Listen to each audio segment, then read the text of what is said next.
And welcome. So today's video is going to be like a story time.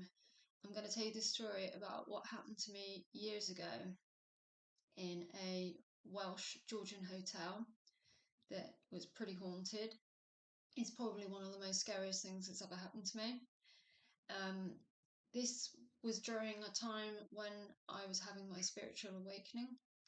So literally anybody who's watched my first video will understand that my whole life got turned upside down, and this is when I started to hear voices and see faces, and it was a scary time, and I was a newbie to, I guess you could say, spirituality, and I didn't know a lot about protection.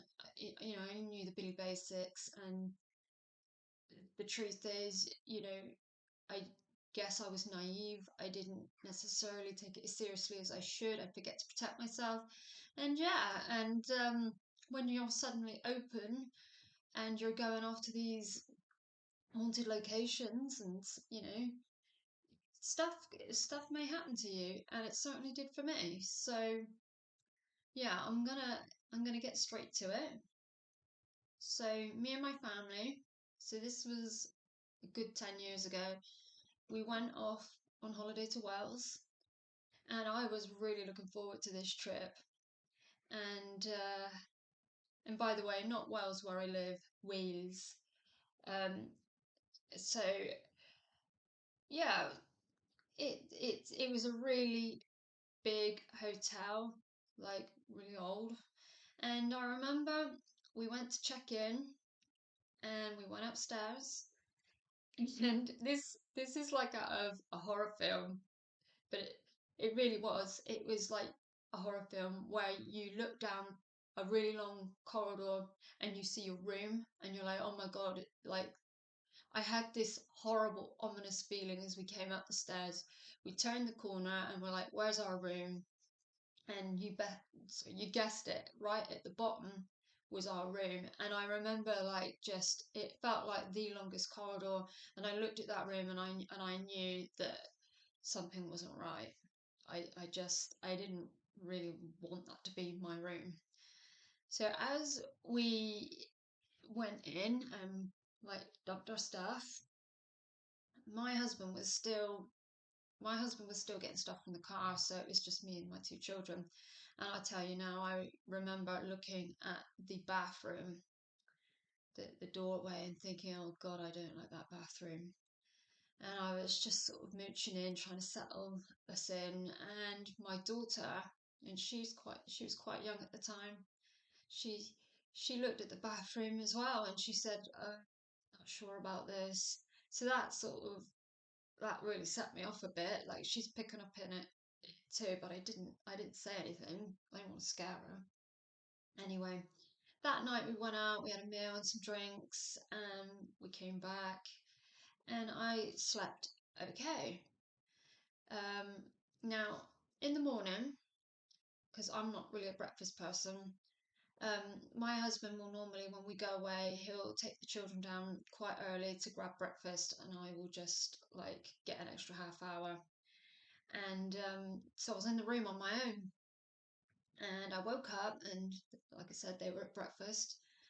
And I thought, like most people do, as humans do, you have like your morning wee wee. So I went to the bathroom and literally parked my butt, and the most horrible situation occurred.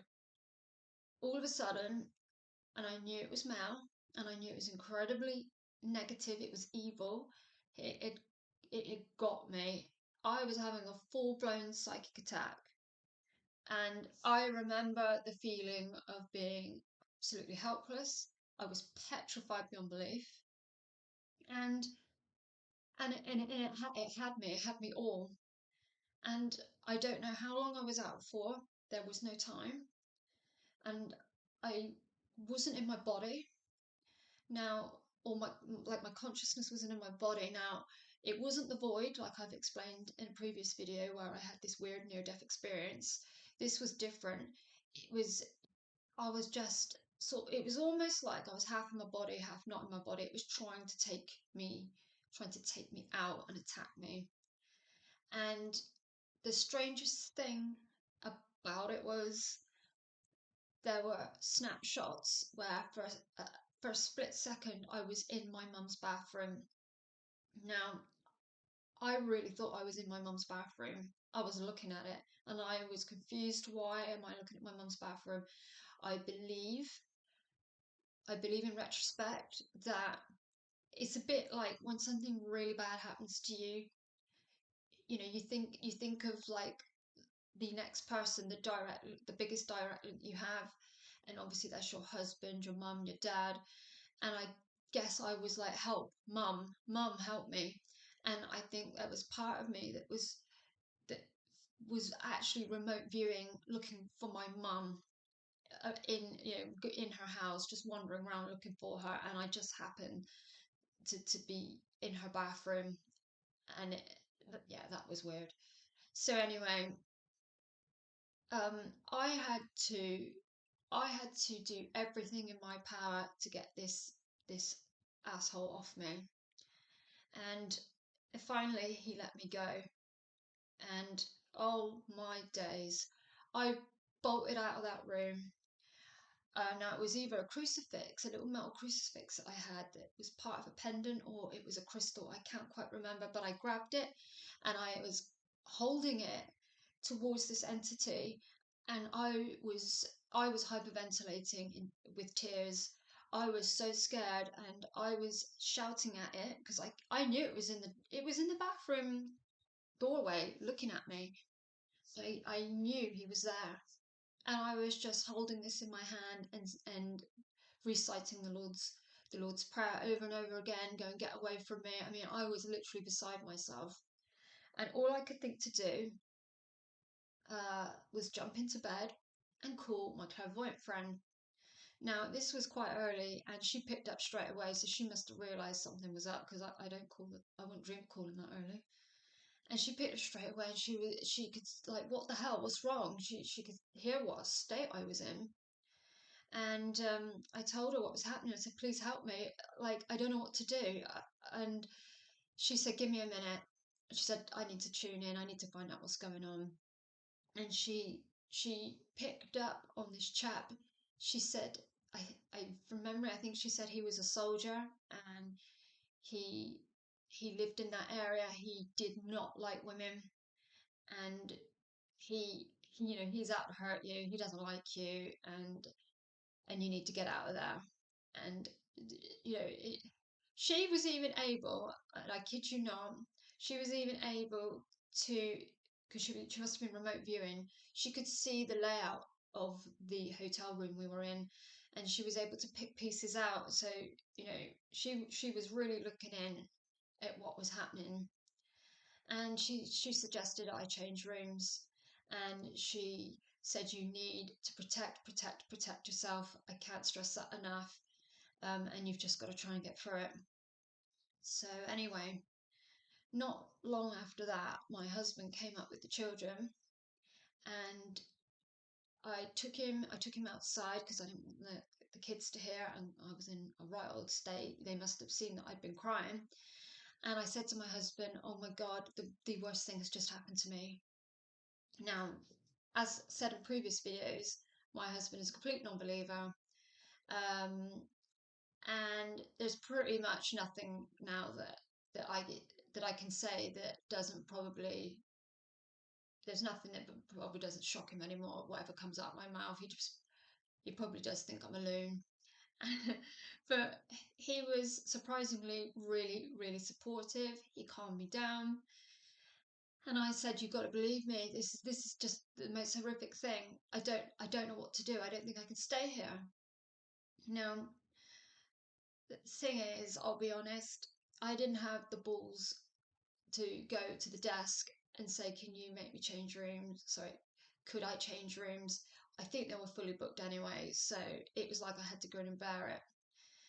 And the good thing is, I remember that day my husband took my children to one side and he just said, look, you know, your mum had a bit of a funny thing in the be clear, I do not want her left on her own in that hotel. So if I got to pop out, don't you be popping out.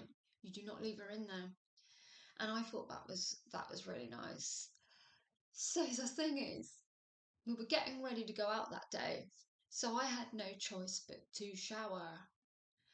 I had no choice but to go back into that bathroom and take off my clothes and shower, knowing that this asshole is roaming around, potentially looking at me. You know, I think I might have showered with my t-shirt on, and I think I kept the door slightly ajar and just told my family, you know, do not come in. So yeah, we went about our holiday. We had a good, you know, we had a good trip, and nothing else happened until the last night.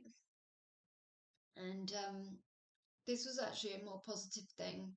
So I've been doing my protection religiously for the days on this holiday, you know. So I couldn't be on it enough. It's like I totally have learnt my lesson. I need to protect myself.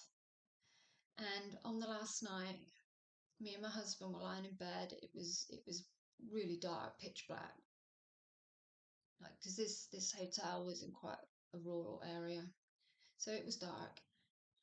And we're just chatting. The children are asleep, and we're just having a little chit chat. And we look up at the ceiling, and an orb, a bright white orb, slowly goes across the hotel ceiling. And I said to my husband, did you see that?" And he was like, "Yeah, I did." Now, I can see orbs now and again with the naked eye, but for my husband to see it is something else. So, um, then a few seconds later, another one came along, and then like sort of two would come along, and I just couldn't believe it. And I said, "Oh my God, are you seeing this? This is amazing." And I felt safe and calm, and I really, really wholeheartedly believe that that was my guides and my angels sort of surrounding the perimeter, protecting me from whatever was in there. I think those orbs had been there every night, going around the room.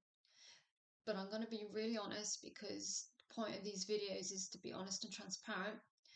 The only way I managed to sleep in that hotel room while I was on holiday was to basically get tanked up on alcohol, so that I would just sort of slop in bed and I'd be out like a light.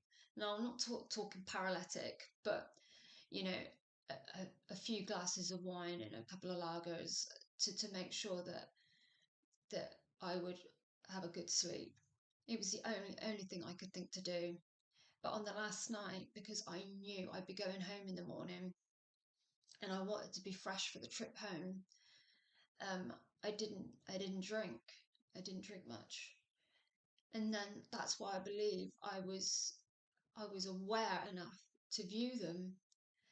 And by the way, we did try to debunk it. You know, I'm the first to try and debunk stuff. I don't like it when people just instantly like assume things and get carried away. Always try and debunk first, because then once you've debunked it, it just makes it more special. But yeah, it wasn't traffic. It wasn't There was no light sources in the room, and it was just the very nature of them, in the way they traveled and how bright they were. It was amazing. So yeah, I do really feel like I was being protected, because boy, did I try and protect myself after what happened. And so yeah, that there's a lesson for anybody who might think that protection isn't the be and end all, or you know, they don't think it's, you know, that all that serious. But no, do take it seriously, because they when they see somebody open, they will take advantage of it. And that's my spooky story. That's probably one of the worst psychic attacks I've ever had. And I have more stories like that, more stories of when I started out and I was naive.